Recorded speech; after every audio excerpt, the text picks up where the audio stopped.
So welcome everyone to all of our Wheel and Anchor members who've joined in this morning for our webinar on Cornwall and the Isles of Scilly. So Cornwall, as you probably know, because I'm sure you've looked into this before we started the webinar today, is the far southwestern part of the UK. And it's a place that actually not a lot of travelers from Canada get to unless they have some relatives or some connection to that part of the UK. But it's a very beautiful part of the country. So we're going to get started now.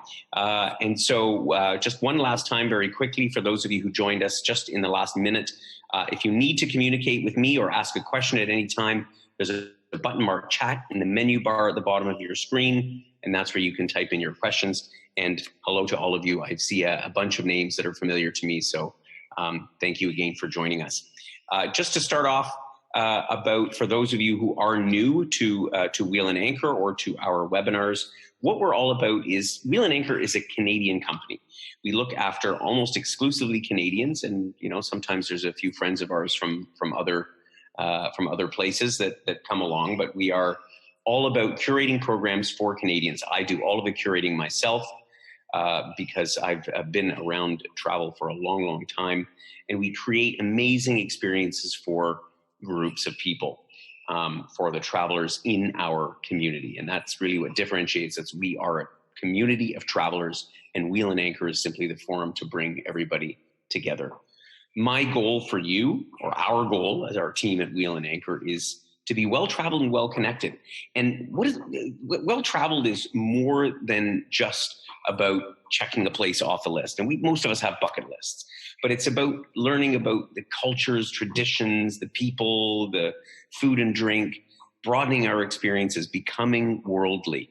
And when you have that experience, you just simply have a more enriching life. The more you travel, the more enriching it is, because you have context for everything in your own life and your surroundings wherever you live. And being well connected in our context means being part of a network of like-minded travelers. And that's one thing that we really has us stand apart is that our members are by and large people who have already traveled a lot around the world, and they're looking for an experience, to share an experience with other like-minded travelers, and to have the laughs and have that social experience, because you know what it's like when you talk to your friends at home who aren't travelers and you want to share your experiences of where you've been. I mean, they will often show mild interest, but they won't show as much excitement as those who have traveled themselves and know what it's like to go to all these wonderful places. And also it's about just not being alone in the sense of you could join up sort of a miscellaneous group of travelers and still not really connect with people because everybody has a different agenda or whatever the case may be. So that's what we're about, being well-traveled, well-connected, and it happens to everyone, I promise you. Joining me today on the webinar, as usual, is my right-hand man, Joel Curry. He's quiet in the background, making sure that we don't have any technical glitches. And my name, of course, Gordon Drager. I'm the founder of Wheel and Anchor and your host for today's webinar and for this trip. Our plan today is it's really all about taking you as a traveler on a journey through the southwest coast of England. To give you a sense of what this unique part of the country is all about, I'm here to show you along the way, to be your guide, and to explore with you, because this is a lot of this is territory that I haven't covered myself. And where we're headed, Cornwall. And you probably heard the term before, but you might have had to Google it on the map. Where exactly is Cornwall? And I'm going to tell you all about that. And the Isles of Scilly, not the Scilly Islands, the Isles of Scilly. They aren't silly; they're spectacular.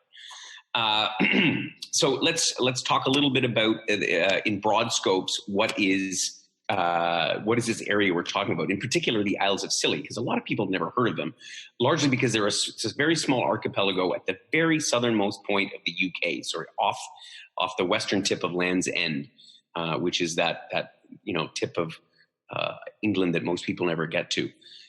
Tourism is very important in this area. I mean, particularly in Cornwall, right? There used to be a lot of mines and so on in the area. It's actually relatively one of the less fortunate, less economically wealthy parts of the UK. But a lot of people head there because it's simply so beautiful and charming. If you want quaint in the UK, this is the place to come. And the Isles of Scilly themselves, which, as you can see on the map of our program down at the bottom left, is this small archipelago of islands that, Englanders, the English will go there, largely because the climate is the best in the UK. But people from North America, as I say, generally can't even put them on the map. So this is a very interesting place to explore.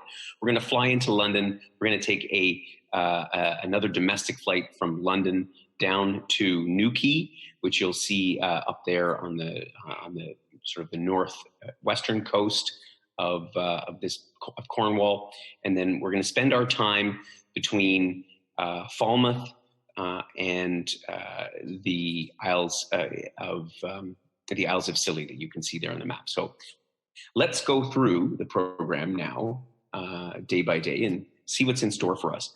I really like this program largely because the pace is a little bit slower. There's free time to relax and wander around.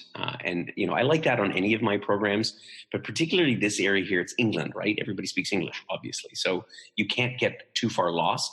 And part of the journey here is in this sort of wandering around. So in any event, we're going to arrive in Heathrow on the first day. Great thing about flying to London, other than Heathrow, is the fact that there are multiple connections nonstop connections from all over Canada. So we're going to zip into Heathrow. We'll arrive in the morning, and we'll probably take a early afternoon flight off down to PADSTOW, which is the only airport, or the only sort of commercial airport in the area. And we'll arrive in here in the late afternoon. And again, you'll just immediately be struck by, how lovely and quaint this part of England is. So we'll have time on our first day to just relax. Padstow itself is a typical Cornish fishing village. It's got beautiful bays around it and sandy beaches. In fact, it's become a bit of a foodie destination because a lot of celebrity chefs, like Rick Stein, if that name means anything to you, have set up in this quaint little town. So it's actually become very cosmopolitan as a result. So we'll have time that first day to wander around a bit, shake off the cobwebs from our overnight flight before we head off on the second day, when we're going to see one of the highlights of all of Cornwall, which is Tintagel Castle. And Tintagel Castle is quite a legend because it was a very important stronghold back, about 1,500 years ago, and undoubtedly a residence of the people that ruled this region of Cornwall at that time. And when they were excavating this place, they found all kinds of luxurious pieces of pottery that must have come from far off in the Mediterranean and so on. But its claim to fame, for the most part, is because Geoffrey Monmouth, the 12th century author, wrote his book about the history of the kings of Britain. And it's during that time that this whole fabled King Arthur was conceived, with the help of Merlin, of course. So, some of you will know that story. You'll get a little bit more insight as we tour around this rather beautifully situated, ruins of a castle. It's one of the top things to see here in this area. So that's what we're going to do our first day. We'll have some time, again, still to explore Padstow itself, and we'll also stop in at Port Isaac as we make our way back. The next day, already right off the bat, we're going to have a day at leisure. Now, what is a day at leisure? And I want to explain this for those of you who aren't familiar with my tours, because we don't just sort of sit around staring. We always dream up something interesting to do. And I just came back with a bunch of members from the Middle East, and we had all of our days of leisure. We had something planned. And some people would just like to relax and just have a coffee and watch the people go by. But part of, as I said at the outset, what makes this part of the UK interesting is that you can there's just it's such a neat place to just wander around in these towns. If you're a little bit more active, you might want to take a whirl along a stretch of the southwest coast. And this is England's longest hiking trail. And there's a 5-kilometer stretch not far from town, which has some incredible coastal scenery. I'm a scenery guy, and this part of the UK has just some spectacular coastal scenery. So we can walk around that path for a while. The whole path goes 1,000 kilometers. We don't have time to do the whole thing.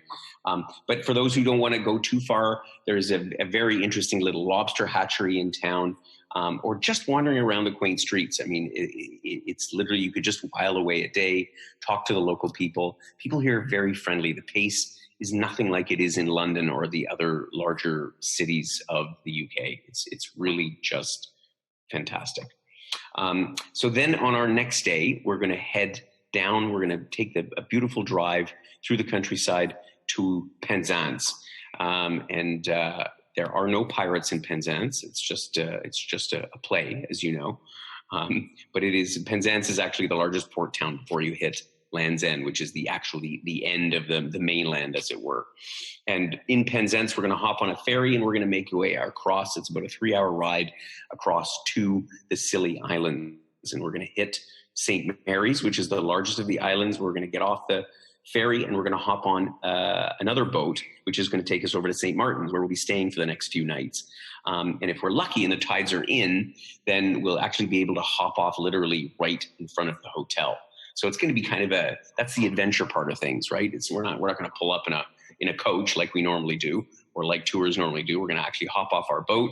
If we have to park a little bit further away, the island is not big. None of these islands are big. You can send the suitcase to the hotel and we'll take a very pleasant walk along the coast to our hotel, which is right on the seafront on the island of St. Martin's. It's the third largest of the islands. When you are crossing over, sometimes you can see it if you look down, if you're flying into Heathrow, because that's often where they begin their descent. And if you're lucky, you can see down at these beautiful islands. So by the time we get there, we'll have time to wander around some more. We'll be staying at a lovely, lovely seafront hotel, as I mentioned. And then the next day, we're going to visit yet another one of the islands called TRESCO, which is just to the southwest of St. Martin's. And it has this amazing garden called the Abbey Garden, which, the climate here is the warmest in all of the UK. And it's almost subtropical. Technically, it's still temperate climate, but you can see some spectacular plants that they brought in here from over 80 countries that couldn't otherwise survive in England, which I think it makes it a very unique place to visit. So, for garden lovers, it's like, boom, this is the best that you'll get probably in all of the UK. The whole island only has about 150 people on it. So there's actually no cars, there's no public transportation, which is going to be neat because we can walk from one side to the other side of the island. It's not a far walk.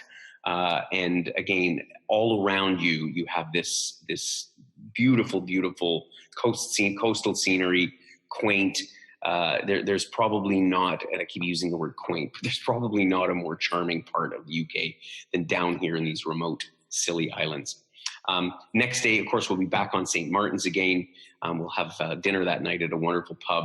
And then we'll do a walking tour. So we'll take in a little bit of St. Martin's itself, which again has beautiful gardens, lovely coastline. It's known as well for its bird life, for its flora and fauna. There's a number of seabird colonies and so on that are here. And the island also has a vineyard. So that's my favorite part. We're going to visit the vineyard for sure. And we're going to taste the UK is not exactly known for its wines. So we're going to see what wine made in the UK here in these remote Scilly Islands tastes like. I think it's going to be a fun day. Then the following day will be our last morning in the Scilly Islands. And we have a bit of flexibility here. And again, this is how I like to sort of build the tours. So the ferry goes back in the afternoon from St. Mary's back to Penzance. So we can either take a little bit more of a look around St. Mary's if the weather's is nice, or we'll hang out on St. Martin's. We'll just sort of play it by ear. Again, the pace is just beautiful. By late afternoon, we'll be then back in Penzance, and we'll take a drive back up to Falmouth, which is on the south coast. So we were before in Newquay is where we landed, which was on the north coast. And now we're going to be on the south coast in Falmouth. And we'll spend the next few nights here and get to see a little bit of what the fabled Cornish Riviera is all about. The south coast is affectionately known as the Cornish Riviera because of all these neat little harbor, these little port towns and so on. And so the next morning, we're going to wake up, have breakfast, and then no sooner do we have breakfast, we're going to go off to cooking school. And it's one of those things that even for the gentlemen, actually particularly for the gentlemen, they're intrigued because I love to do these kinds of get your hands dirty, so to speak. In this case, with pastry flour, we're going to learn how to make Cornish pastries. And the interesting thing about a Cornish pastry is that there's no other meat other than beef. So this isn't like, meatloaf and you throw whatever in that you can find. There is a very specific list of ingredients that comprise the filling of a Cornish pastry. And there's a particular way of doing it. I don't want to disclose it. We're going to find out on the trip how it works, but it is, truly one of the sort of typical dishes that you'll find not just here, but all throughout the UK. But they're only allowed to call it a Cornish pastry. So it's geographically protected. So it has to be made in the part of the country that is west of the town of Tamar in the county of Cornwall. So I think that's kind of neat. We'll get to enjoy it with some local cream tea. And then we'll have time in the afternoon to explore Falmouth on our own. Lovely sightseeing, great shopping. This will be the spot to pick up sort of some local little memorabilia from the area, souvenirs. Art pieces. Again, it's so charming, this whole trip. And then the next day, which is almost as silly, but we're going to be heading off to Gweek. With all these strange names down here in this part of the England. And our morning is going to be spent in a very heartwarming way because we're going to visit a seal sanctuary and hear the local rescue, if you will, for seals, where they find pups all along the coast, and here they're rehabilitated to be turned out into the wild. So it's kind of a neat thing. I mean, we probably, many of you have seen seals before in these seal sanctuaries, which is just like a whole bunch of, belching seals. But here you get to see the baby seal pups and this whole process. It's very neat. In the afternoon, it's off to St. Ives, which is a beach town. Now, it's more than a beach town, but let's face it, a lot of English people come down here specifically for the beaches and because the weather is so warm. In the meantime, it has turned in quite the artist mecca because there is a Tate gallery, and there's only 4 Tate galleries in all of the UK. And of course, you'll be familiar with a couple of them from London. But this is part of the Tate gallery collection. It's the seaside version, if you will. And it has some incredible art exhibitions. So I know almost every time I go to London, I make a plan to visit the Tate Modern. But this is one of the ones that is unique to see, partly because of the setting. On the way back to Falmouth, we're going to visit a tin mine. Of course, mining was a very big part of the economy back in the day, not so much anymore. And we'll get a little bit of an insight. So again, a little bit of a historical angle on things. So this will be a full day. And that'll be basically our last full day before we head back to London. We'll fly once again from Newquay back to Heathrow.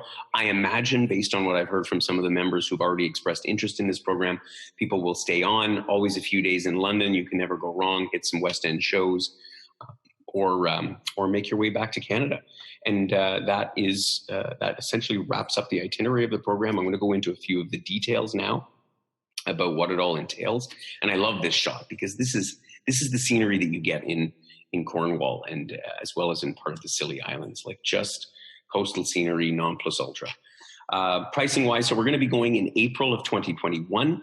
And it's a nice time of the year. I mean, you can imagine the climate here is always a little bit changeable. And so, we'll undoubtedly get a little bit of rain here and there. But I found that it's nice temperature wise. It's a temperate climate here, so it's going to be probably a lot warmer than it is in certainly Eastern Canada. The program will retail for $59.80 per person based on double occupancy, and the single supplement in this case not too bad actually. So for $74.50 you can have your own room. What does it include? As per normal, pretty much everything that's on the trip. All of your transportation, land and ferry, those domestic flights I talked about, your accommodation in really lovely 4-star hotels. And I should note that part of the reason that not a lot of tour companies come down here is because they don't have a lot of big tour group hotels. So we had to go and find the ones that can accommodate our little group. Your guiding, your taxes, and so on. I'm not going to go through the whole list. Basically, as per most of our programs, pretty much all of our programs, you really don't have to look after much other than the odd meal, which is not included. So we generally, my rule of thumb is 2 meals a day is usually enough by the time you have a sumptuous breakfast and then either a big lunch or a big dinner. So what's not included, of course, as usual, travel insurance, any beverages and so on, and your airfare to England. London, again, the nice thing about London is that depending on what airline you choose, what route you choose, I was looking just the other day because I have to go over to London in a little bit later in the spring. And, I found flights for about $500. That wasn't on Air Canada business class, but at the same time, when we looked for this program, you're looking at that time of the year, you're probably looking at $750 to $800 taxes in out of Toronto. And it's not that much different. They have some pretty good deals from all across Canada. And of course, we can assist you with your airfare, or you are welcome to book it on your own. Now is the time for questions and answers. But if anything comes to mind subsequent to the webinar, and everybody will be getting a copy of the webinar as well, so you can refer back to it. It'll also be on our webpage. But if you do have questions, now is the time to scroll down to that chat box and put them in, and I will do my best to answer them for you. I see a couple of questions have come in already. Temperature in April. Well, yeah, as I was just saying, the temperature this time, like, it never gets really hot here, nor does it get very cold. Like, the temperature seldom goes below 10 degrees Celsius, even in the middle of winter. So probably you're looking at temperatures in the high teens. Is where it's going to end up to be in April. Could get a little cooler in the evening, but yeah, you're looking at high teens. Is it warm enough to swim? I see as Diane asked this question as well. Probably not. I mean, it depends. I would probably swim in this water, but the water temperature is likely to be 16, 17 degrees Celsius. So it'll be too chilly, I think, for most. But then again, when you see these inviting beaches, you may just change your mind. So Elaine asked, will the sea be rough? And how much time do we spend on ferries or boats? Yeah, well, we do have a little bit of traveling around by boat when we're visiting the Scilly Islands. The ferry ride between Penzance and Penzance and St. Mary's could be a bit rough. I mean, it is the North Atlantic. This time of the year, April, not known for particularly heavy weather. The fall is worse weather-wise. But, it's about a 3-hour journey. That's the part when, if you have a little bit of motion sickness issue, I find that on all of my trips, people wear, the patch, or they wear one of those special bracelets. And for that short time, you shouldn't really have an issue with it. But let me know, or consult with your doctor if that's a concern. As far as the boat rides between the islands, the Scilly Islands, Elaine, they're short hops. I mean, they're 15, 20 minutes. And the water in between the islands is fairly protected. So you shouldn't have too much of an issue. But by all means, if you do have a concern about that, drop me a note, drop Paula a note, and we'll look into it further for you as to what might be recommended. Peter asked about, what would you recommend if I wanted to stay longer in the UK? Well, I mean, London, it goes without saying, there's a million things to do in London. I go there myself at least a couple of times a year. You could never get bored in London. That being said, if you like the sort of coastal ambiance, you could head down to Bristol, for example, on the south coast of England, which is again, a very different part of the countryside. You might head over to Wales. I mean, once you're in London, you can take train connections to pretty much anywhere within England or Wales on the same day. So this kind of trip affords you the ability to continue on somewhere else. Heck, you could jump on the train and be in Paris in 3 hours, as you well know. So lots of options. And I'm happy to consult with anybody that's wondering what it is that they might do. But I would, if I was you in beginning of May, I would stay in London for a few extra days and see what's on at the Tate or the British Museum, or take in one of the amazing shows that are always playing at the West End. And Tracy asked another similar question about recommendations for extending to Europe. From London, again, you can get very inexpensive flights to anywhere, not just in Europe, but anywhere. So you could fly easily down to Portugal, which is a lovely time to go traveling in that area. You could head to the south of France, to Nice or something. Anyway, I could talk for hours about other places to visit in Europe. There are so many options. That's the beauty of ending up in England. And let's see, I don't see any other questions. So I think we can wrap it up there. This has been, it's been a pleasure to tell you all about this itinerary, which I've been very much looking forward to, and which was one of the top asked for itineraries in our last Trip Inspiration survey. So please send me any other questions that you have. We look forward to hearing from you, and even more, would love to have you along on this trip in April next year. Have yourselves a wonderful day. We've got 2 exciting webinars happening next week about our Italy North to South program, as well as Greece. So chime in for those. And in the meantime, all the best and have a wonderful weekend.